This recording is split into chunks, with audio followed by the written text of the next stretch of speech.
As it turns out, there are only 4 ways to use other people's ideas. 3 of them are ethical: summary, paraphrase, and quotation. The 4th one, plagiarism, which we also call stealing, is considered unethical in the US. If you're using someone else's ideas, that means you're using one of these methods. So I'm going to tell you about them and give you some suggestions about how to use each one. This is going to be a quick overview, so buckle up. Metaphorically speaking, that is, unless you're driving, in which case, buckle up for real. Summary takes something big and shrinks it down, so you can reduce a big old tome like Moby Dick down to a madman hunts a whale, gets everyone killed. Long book, shrunk into a sentence. Note that these are all my own words. That sentence does not appear in Moby Dick. Apart from that, make sure to attribute the thing you summarized using a citation style of some kind. Kapow, and you're done.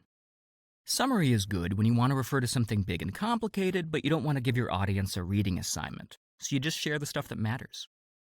Paraphrase is like summary, except instead of taking a big idea and making it small, you take something that's already small and change the words while keeping the meaning. And, include a citation.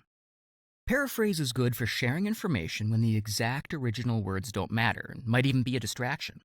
You want to paraphrase when the other person's ideas, not their exact words, are what you want to share. In this case, the flowery, archaic language and lack of context could make this sentence confusing. Who's the I, and where exactly is Hell's Heart, and why does that matter? This paraphrase gets the same idea across without letting the language get in the way. Quotation is the exact reproduction of someone else's language, a perfect copy. To quote, you copy the text you want, throw quotation marks at either end, and of course, include a citation. Quoting is easy to do, but that doesn't mean it's easy to do right. It's like swearing. The trick is knowing when it's appropriate. Swear in the right situation, it really helps drive your point home. Swear in the wrong situation, and grandma writes you out of the will. Basically, you want to quote when the other person's exact words, not the ideas behind them, are what you want to share, because those words are beautiful or so well chosen and complicated that you don't trust yourself to rephrase anything. Think of quotation as a last resort, only to be used when neither paraphrase nor summary will do. Plagiarism, or stealing, involves taking someone else's ideas or language and passing it off as your own, either deliberately or by accident. That means summary, paraphrase, and quotation can all become plagiarism if you don't give credit where credit's due. The fancy word for that is attribution, and it's the key. Here's a paraphrase from a critical analysis of Moby Dick.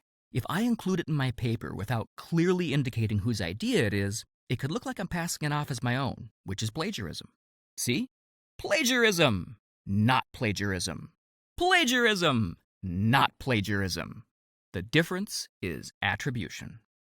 So I plagiarize, usually to save time. It's an attempt to have your cake and eat it too.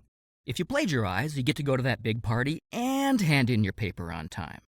But here's where plagiarism breaks down. It's a high-risk, low-reward proposition that doesn't pay off even when you get away with it, because all you're really doing is compromising your own education, which costs a lot of time and money.